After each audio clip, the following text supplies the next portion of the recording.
Well, 7 months after Hurricane Helene hit Western North Carolina, community members are working to rebuild every day. We met Fred Forrester 3 days after the storm devastated his neighborhood. He owns a home in Swannanoa, 30 minutes outside of Asheville. Sam Perez and Jillian Taylor were part of our team that traveled to Asheville to share stories of impacted neighbors. They went back to see how neighbors like Fred are doing. Sam, good morning. Good morning, Heather and Abby. Yes, so we went back and just want to know to see how the community is recovering. When you pass through the waters, I will be with you.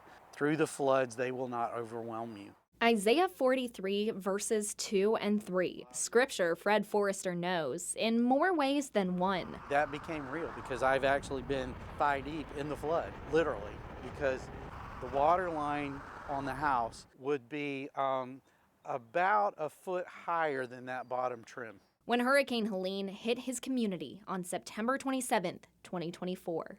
Here's our first floor mattresses. All of that big pile has been replaced by people giving, by donations. There are people that I think donated like, okay, we'll take this room, and they bought the bed and the chest and stuff like that. A whole new bedroom.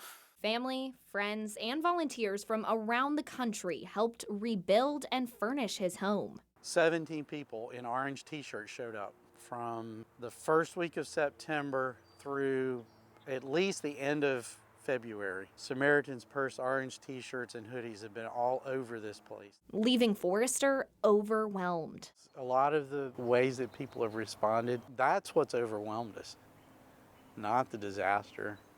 Disasters happen, but this response leaves you so hopeful. Finding glimmers of hope wherever they could. Yeah, this is one of our little survival pieces. It had to have been in the water because it was only about 4 feet off the ground. But we would come over here and work, and that thing's just doing its musical job. Keeping the faith through the flood.